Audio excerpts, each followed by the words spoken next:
લીમખેડા તાલુકાના નીનામાની વાવ ગામે આવેલ ગર્લ્સ લિટરસી રેસિડેન્શિયલ સ્કૂલની લાલિયાવાડી સામે આવી। આમ આદમી પાર્ટીના દાહોદ જિલ્લાના પ્રમુખે સ્કૂલની રૂબરૂ મુલાકાત લઈ પ્રતિક્રિયા આપી।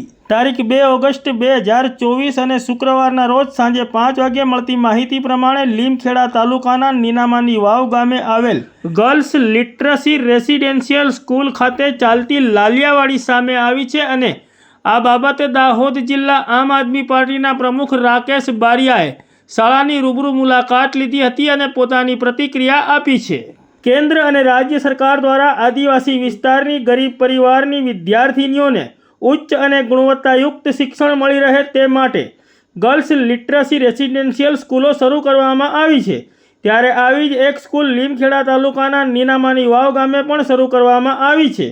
આ સ્કૂલમાં અભ્યાસ કરતી આદિવાસી સમાજની વિદ્યાર્થીનીઓને સરકાર તરફથી પૂરતી સુવિધાઓ મળી રહે તે માટે દર વર્ષે કરોડો રૂપિયાની ગ્રાન્ટની ફાળવણી કરવામાં આવે છે, પરંતુ સરકાર તરફથી મળતી ગ્રાન્ટમાં શાળાના આચાર્ય અને તંત્રના અધિકારીઓની મિલીભગતથી બારોબાર ખોટા બિલો મૂકીને રકમ ઉપાડીને આ રકમ ચાવ કરી જતા હોય છે તેવી તાલુકામાં ચર્ચાઓ ઉઠવા પામી છે।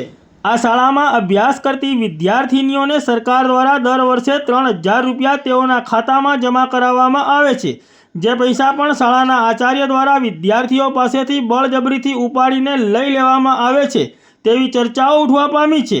તેમજ આ શાળા ખાતે વિદ્યાર્થીનીઓને આપવામાં આવતા ભોજનમાં પણ ગેરરીતિઓ આચરવામાં આવતી હોવાનું જણાઈ આવ્યું છે। અહીં સડેલા શાકભાજી, સડેલા ફળો વિદ્યાર્થીઓને આપવામાં આવે છે, જેના કારણે વિદ્યાર્થીનીઓ અવારનવાર બીમાર પડે છે અને બીમાર વિદ્યાર્થીનીઓની સારવાર પણ કરાવવામાં આવતી નથી। સાથે પૂરતા પુસ્તકો, પેન, પેન્સિલ, દફતર, પાણીની બોટલ, ડ્રેસ, સાબુ, શેમ્પૂ સહિતની વસ્તુઓ પણ વિદ્યાર્થીનીઓને આપવામાં આવતી નથી। વિદ્યાર્થીનીઓની હોસ્ટેલમાં પલંગ, ગાદલા, ચાદરો પણ વર્ષો જૂની અને ગંદી હાલતમાં હોવા છતાં બદલવામાં આવતી નથી તેમજ દુર્ગંધ મારતી વસ્તુઓ વિદ્યાર્થીનીઓ વાપરવા માટે મજબૂર બની છે। હોસ્ટેલમાં વિદ્યાર્થીનીઓને સાફ સફાઈ કરવા માટે પણ વોર્ડન દ્વારા મજબૂર કરવામાં આવે છે તેમજ ભોજન કર્યા બાદ રસોડામાં પીવાના પાણીની પણ પૂરતી સુવિધા નથી।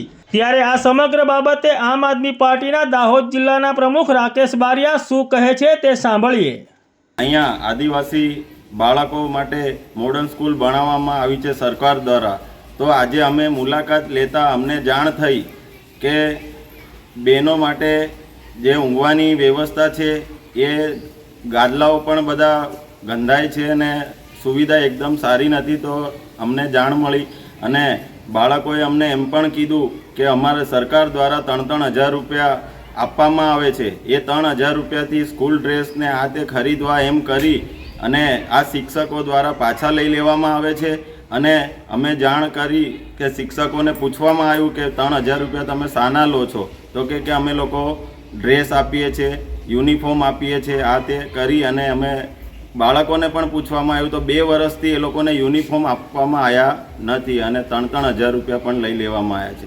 અને અમે જાતે રસોડાની પણ મુલાકાત લીધી।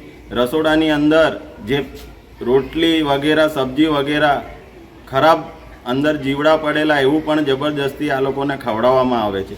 બાળકોને પૂછતા બાળકોએ કીધું કે જેવું હશે એવું તમે ખાઈ લો એવું કહેવામાં આવે છે। અને સાથે સાથે અમે લોકોએ હોસ્ટેલથી માંડી અને બાળકોને પણ અમે બધું નિરીક્ષણ કર્યું તો ત્યાં આગળ આ મોડલ સ્કૂલમાં મોટા પાયે ભ્રષ્ટાચારનો અમને એક સંદેશો મળ્યો છે। આપણા આમ આદમી પાર્ટીના ધારાસભ્ય એવા ચેતરભાઈએ જે માહિતી માંગી હતી અને એ માહિતી અમને મળેલ છે।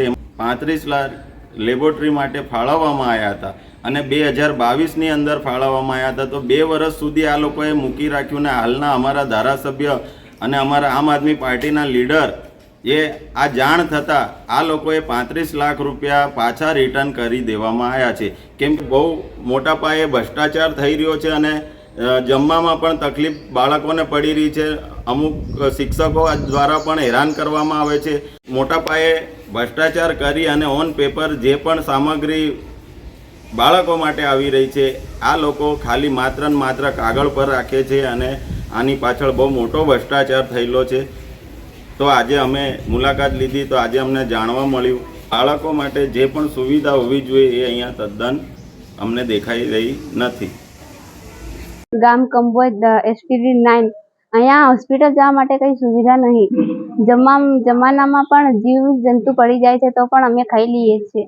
મેડમને કહે તો મેડમ પણ કશું કરતા નહીં. હોસ્ટેલની સફાઈ પોતું અમે જાતે જ કરીએ છીએ અને રવિવારે હોસ્ટેલની આજુબાજુનો બધો ઘાસ એવું અમે જ નીંદીએ છીએ. મેડમને કહે તો પણ મેડમ કશું કહેતા નહીં. ટીચરો બી સાતમા ધોરણમાંથી અમે ટીચરોની બી નહીં આવતા, લેક્ચર બી બરાબર નહીં લેવાતા. બોટલ, બેગ, સાબુ, ખોપરેલ પણ મહિનામાં કોઈ દિવસ એક આપે છે. 2-3 મહિના થાય છે તો પણ એક વાર જ આપે છે. બોટલ પણ નહીં આપ્યા, કપડાં બી નહીં આપ્યા, સ્કોલરશીપ બી નહીં મળી.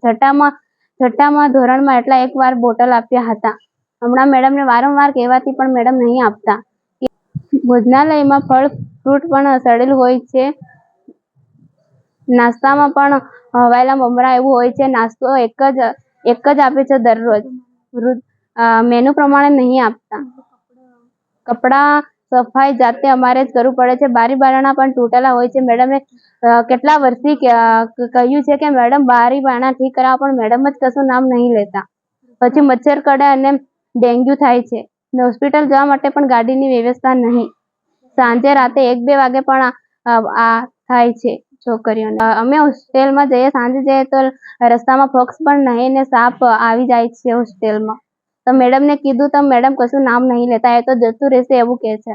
જે સ્કોલરશીપ અમને મળે છે તે પણ પાછી ઉપાડીને લઈ લે છે ને કહે છે કે જ્યાવર તમે આપશો નહીં ને ત્યાવર તમને ઘરે જવા નહીં દઈએ, એવું દબાણ કરે છે મેડમ પ્રિન્સિપલ. કેટલા પૈસા જમા થાય છે? 3000 એ પણ પાછા લઈ લે છે અને કહે છે કે વાલી પાસે નહીં હોય તો પણ એમ કે રજા નહીં આપવાની એમ કે. તમે ઉપાડીને આપી દીધા? હા, આપી દીધા. કેટલી વાર આપ્યા? 2 વાર. છઠ્ઠામાં નહીં મળ્યા, 7માં મળેલા અને 8માં મળેલા. છઠ્ઠાના પૈસા નથી આવ્યા? અમને પણ 7માં યુનિફોર્મ મળ્યા, હજુ 8માં નહીં મળ્યા. આ 9મું ધોરણ આવી ગયું તો પણ એક જ ડ્રેસ સર. મારું નામ નિશા હસદીબેન અનિલભાઈ છે. જ્યારે અમે અમને હોસ્ટેલનું સાફ સફાઈ કરાવે છે ને ત્યારે મેડમ કહે છે તમે આ કામ શીખશો ને ત્યારે જ તમને ઘરનું આવડશે. તો અમને અમારા મમ્મી પપ્પાએ ભણવા માટે કાઢ્યા છે, આ બધું કામ કરવા માટે થોડા કાઢ્યા છે. અને બધી સાફ સફાઈ અમારે જ કરવી જોઈએ છે. અને જ્યારે અમે એક દિવસે જમવા આવ્યા ને તો ત્યારે અમે જ બાળ્યું હતું જીવડું દાળમાં. અમે ખાધા ને અમુક બાળકોને ખબર જ નહીં તો તે લોકોએ ખાઈ લીધું. પણ અમે જ્યારે મેડમને કહીએ છીએ તો ત્યારે એમ કહે છે કે એમાં શું, એ તો કાઢીને ખાઈ લેવાનું, ઘરે પડી જાય તો તમે કાઢીને ખાઈ લો છો. પણ અમારા ઘરે તો અમારી મમ્મી ફેંકાવી જ દે છે, એવું નથી ખવડાવતું. ત્યારે અમે એવું ખાઈએ તો પછી અમારી બોડીને અમને જ તકલીફ થાય છે. પછી અમને આવું તાવ ને એવું થાય. અમુક છોકરીઓને એવી ઉલટી પણ થાય છે ને એવું. અને જ્યારે બધું ખરાબ જમવાનું આપે છે ને મમરાનું હળવાયેલું, ત્યારે છોકરીઓને ઝાડા ને એવું થાય છે તો દવાખાને જવાની સુવિધા પણ નથી. અને એમ કહે છે કે બીજાને અમુકને તાવ આવે તો નાટક કરે છે. પૈસા પણ નથી તો અમુક છોકરીઓને પૈસા પણ નથી તો બીજી એમની ફ્રેન્ડ આપે છે તો તે લોકો જાય છે. પછી એમના વાલી કહીને જાય છે કે જ્યારે મારા પાસે પૈસા નથી ત્યારે તમે મારી છોકરીને દવા કરી લાવજો, પછી તમે કહેજો ત્યારે હું તમને પૈસા આપી દઈશ. પણ એ તો નથી. અને દવાખાના જવાની ગાડીની સુવિધા પણ નથી. જ્યારે ભાડું પણ અમારે આપવું જ પડે છે. અને અમે છઠ્ઠામાં જ્યારે પહેલી વાર આવ્યા છે ને ત્યારે જ અમને બોટલ આપી. પછી તો બોટલ અમે કેટલી વાર મેડમને પૂછ્યું, મેડમ બોટલ આપો. એક તો ત્રીજા માળ પડ્યા સર, અમે જ્યારે ઉપર જઈને તો કે મેડમ ઉપર છે, ક્યાં બાળ્યા છે તમે? તો મને તો નથી ખબર, તો તમે ક્યાંથી જોયા? તો સર મેડમ અમે જોયું છે પણ નથી, ત્યાં તો ખાલી ખોખા પડેલા છે, હમણાં તમને બતાવડા લેજો. તો અમે ના કહીએ તો પછી અમે પાછા પૂછીએ ને તો ઉપરથી જ્યારે થશે ને ત્યારે તમને આપીશ એમ કરીને નથી આપતા. ડ્રોઈંગ બુક એ પણ નથી આપતા. તો પછી અમને ચિત્ર દોરાવે ને તો અમે અમારા પૈસાથી મેડમ પાસે પ્રોજેક્ટ એવું બનાવવું પડે ને તો અમારે મેડમ પાસેથી જ અમારા પૈસા લઈને મંગાડવું જોઈએ. પછી અમે પ્રોજેક્ટ બનાવવું પડે, ચાર્ટ ને એવું બનાવીએ. પછી અમને પેલા ઉઠાવે છે ને તે ચોટાડીને બનાવે છે. પછી અમને આ ગુંદર કલર કશું નથી આપતા. બીજી સ્કૂલમાં કેટલી સુવિધા છે, અમારી સ્કૂલમાં અડધી સુવિધા છે, વધારે સુવિધા નથી. અમારે પાણી પીવાનું પણ તકલીફ છે અને રસોડામાં બધું ખરાબ છે, બરાબર સફાઈ નથી કરતા, બધું શીખાશ પડે. જ્યારે અમારી ક્લાસ ટીચર હતા ને તે અમને કીધું હતું કે જ્યારે તમે જમવા જાઓ ત્યારે કેમ પાથરણામાં નથી બેસતા ને નીચે કેમ બેસો છો? તમે જ્યારે પાથરણા પર બેસો છો ને ત્યારે તો નીચે સાફ સફાઈ નથી થતા, બધું ભોજન વેરેલું છે. અમારા રવિવાર ને શનિવાર આવે છે ને સર, ત્યારે પાણીનો તકલીફ પડે ને પડે જ.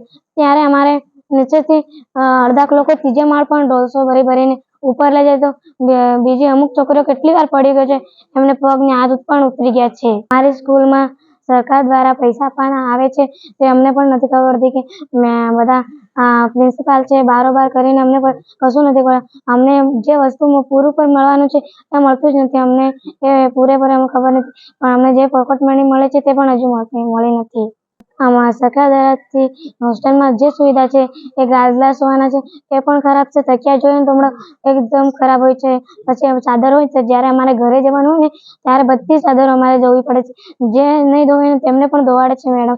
અને બધું હમણાં જાય ને સર તમે તો એટલું ખરાબ પડેલું હોય કે આમ નહીં ધોવે ને તો રજા પણ નહીં આપે એમ કે છે. અને અમને તો જે ગાદલા પર ઊંઘવાનું થાય છે એ પણ ઊંઘવાનું જ નથી થતું સર.